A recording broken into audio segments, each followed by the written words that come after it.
Hello guys, welcome to I exam B. So आपका एक बार फिर स्वागत है इस चैनल पर जिसका नाम है बैंक बी और जिसमें हम आपको तैयारी कराते हैं सभी बैंकिंग एंड इंश्योरेंस एग्जाम्स की। तो इंश्योरेंस सेक्टर में आप जानते हैं बहुत एक अच्छी अपॉर्चुनिटीज हैं आप सभी के लिए। काफ़ी सारा वैकेंसीज अलग अलग इंश्योरेंस कंपनीज ने अभी निकाली हैं, जिनमें से एक वैकेंसी है GICAM असिस्टेंट मैनेजर की। बहुत ही रेप्यूटेड पोस्ट है और सैलरी स्ट्रक्चर सब कुछ मतलब बहुत ही शानदार है इस पर्टिकुलर जॉब में। तो इसमें एक सेक्शन है पार्ट ए जिसमें है हाई ऑर्डर रीजनिंग। उसमें हम आज बात करेंगे एलिजिबिलिटी बेस्ड क्वेश्चंस की। बहुत ही इंपॉर्टेंट क्वेश्चंस हैं आपके एग्जाम में, एक या दो क्वेश्चन आने के इसका पूरा पूरा चांस है। आएंगे तो देखो दो क्वेश्चंस आएंगे, है ना, पूरे पूरे चांस है इसके क्वेश्चन भी पूछे जाए। एलिजिबिलिटी बेस्ड है, कहीं ना कहीं कंपैरेटिवली इजी रहता है।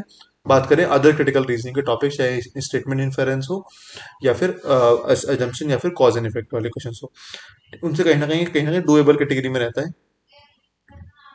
ठीक है, और देखते हैं जरा कि कैसे इसमें क्वेश्चन हम कर सकते हैं। ठीक है, चलो देखते हैं। ठीक है, देखो ये हमारे पास इसका सिलेबस है। अगर मैं सिलेबस की बात करूं तो इसमें पार्ट ए और पार्ट बी और पार्ट सी तीन पार्ट्स में है, ये आप जानते ही हैं इसको। पार्ट ए में आपको मिलने वाले हैं 40 नंबर के 40 क्वेश्चन, 40 क्वेश्चन 40 मार्क्स।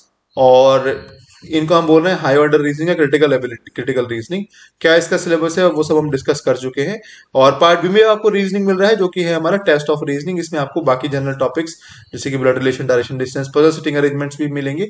वो दोनों में ही मिलेंगे आपको, इसमें तो कंपैरेटिवली इजियर लेवल मिलेगा। ठीक है, बात करते हैं आगे।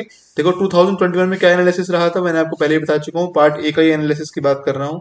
पार्ट ए में आपको पजल्स के 15 क्वेश्चन, सिटिंग अरेंजमेंट के 5 क्वेश्चन, यानी कि 1 सेट इसका और 3 सेट इसके। और यहाँ पर आपको 20 मार्क्स का आपको क्रिटिकल रीजनिंग देखने को मिली।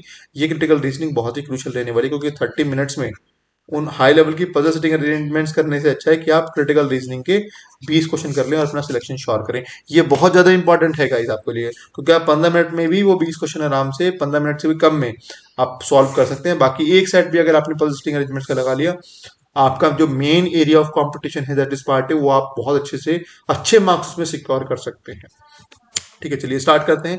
देखो ये हमारे पास का क्वेश्चन रहता है, ये पूरे एक तरीके से उन्होंने एलिजिबिलिटी का चार्ट दिया है। एलिजिबिलिटी होती क्या है, मानो जैसे आपको ही अगर GICAM वैकेंसी के लिए अप्लाई करना है तो आप उस कैटेगरी में आते हैं, उस एलिजिबिलिटी है, आप हैं एलिजिबल अप्लाई करने के या नहीं। तो उसमें डिफरेंट फैक्टर्स होते हैं, जैसे कि एज हुआ और कुछ परसेंटेज हुआ, इस तरह की चीजें है ना, ग्रेजुएशन में कितना परसेंट है या फिर कब किया है।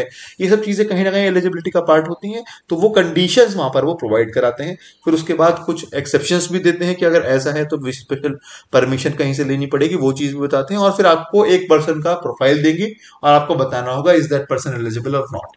ठीक है, देखें जरा क्या है। Read the following information carefully and answer the given question. The following are the condition for admission for a post graduate PG course of in a college में एडमिशन लेने के लिए कंडीशंस है। Students must be a graduate with at least 58% marks, यानी कि graduation होनी चाहिए, 58% marks में होने चाहिए। एज जो है वो 23 से ज्यादा नहीं होनी चाहिए एज ऑन 31 मार्च 2027 सॉरी 2017 को 23 ईयर से ज्यादा उसकी एज नहीं होनी चाहिए, एक भी दिन ज्यादा नहीं होनी चाहिए 23 ईयर से। Have secured at least 60% marks in entrance examination, जो PG कोर्स के लिए एंट्रेंस एग्जाम है उसमें एटलीस्ट 60% मार्क्स स्कोर किया हो। Have secured at least 65% marks in the interview carrying total marks of 150 में से 65% उसको सिक्योर करना जरूरी है इंटरव्यू में। ठीक है, एंड बी एबल टू पे 1 lakh rupees at that time of admission, और एडमिशन टाइम पर 1 लाख रुपी भी वो पे कर पाए। ये सभी इसकी कंडीशन है। हाउएवर, अगर if the candidate fulfils all the condition except, अगर सारी कंडीशन फॉलो करता है बट एक्सेप्ट क्या है, एट 1 अबाउ, यानी कि अगर इसमें ग्रेजुएशन में 58% मार्क्स उसके नहीं है, उससे कम है, but has secured more than 75% marks in the entrance exam as well as in the interview, यानी कि इंटरव्यू में और एंट्रेंस में दोनों में अगर वो 75% से ज्यादा स्कोर कर लेता है और पर उसकी ग्रेजुएशन में 58 से कम है, देन उसके केस को हम रेफर करेंगे टू द डायरेक्टर। ठीक है, और अगर केस 3 की बात करें, केस 3 यानी कि एंट्रेंस में अगर उसके 60% मार्क्स नहीं आते हैं और has secured at least 50% in entrance exam, but लेकिन 50% से ज्यादा उसने स्कोर कर लिया है, 50% स्कोर कर लिया है 60% की जगह, लेकिन इंटरव्यू में उसने 80% से ज्यादा मार्क्स सिक्योर कर लिए हैं, in that case he will be wait listed, उसको as a wait listed candidate चुना जाएगा। ठीक है, तो ये कंडीशन है। 1 अप्रैल 2017 को हमें इसका केस को देखना है। अब हमें एक प्रोफाइल मिलेगा और हम उस प्रोफाइल में देखेंगे कि वो जो पर्सन है एलिजिबल है या नहीं। तो ये अभिषेक घोष की बात कर रहे हैं। Abhishek Ghosh was born on 3rd June 1991 and is a graduate with 86% marks. He has secured 61% marks in the entrance examination. Perfect है. 98 मार्क्स इन इंटरव्यू. तो हमें 150 में से कितने चाहिए? 65%. तो 65% निकाल लेते हैं, कितना होता है. तो 9 ये हो गया 97.5 है ना. 97.5 इसको मार्क्स मिलने चाहिए, बट यहाँ पर 98 है तो अच्छा है, ये भी कर जाएगा. He has no problem of depositing 1 lakh rupees, ये भी कर जाएगा. तो क्या चीज कंडीशन देखते हैं जरा. कंडीशंस में आपको यहाँ पर दिखा देता हूँ. तो ग्रेजुएशन में मार्क्स है, ठीक है. एज की बात करें 23 ईयर से ज्यादा नहीं होनी चाहिए 2017 में. तो 91 से देखो काउंट करें तो एज के अकॉर्डिंग ये एलिजिबल नहीं आ रहा है कैंडिडेट. और हमारे पास जो रिलैक्सेशन है वो भी कहीं ना कहीं एज में नहीं है. फर्स्ट में और थर्ड में था ना, यानी कि ग्रेजुएशन में मार्क्स में या फिर एंट्रेंस में मार्क्स में हमारे पास रिलैक्सेशन है. बाकियों में एज में तो बिल्कुल भी रिलैक्सेशन वहां पर कहीं पे बात नहीं करी गई है. तो ये कैंडिडेट फिट नहीं है इसके लिए. तो this if the student is not to be admitted, this option is the correct answer. ठीक है, तो ज्यादा मुश्किल नहीं है. इन्फॉर्मेशन देख के लगता है कि कितना क्वेश्चन बड़ा है, बट बहुत आराम से हो जाएगा ये. एक और कंडीशन देखते हैं.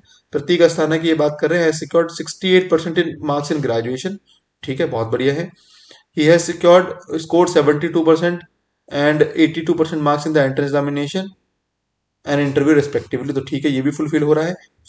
60 चाहिए था, यहाँ पर 65 चाहिए था, 82 है, ये भी पूरा हो रहा है. He can pay 1 लाख रुपए टाइम ऑफ एडमिशन, ये हो गया, बहुत बढ़िया है. He has been working as a marketing executive for past 4 years in an organization. तो इसकी हमारे लिए एडिकेट नहीं है क्योंकि हमारे पास कुछ भी नहीं था. तो यहाँ पर बाकी सभी कंडीशन फॉल हो रही है, बट यहाँ पर देखो एज ही नहीं दी है पर्सन की.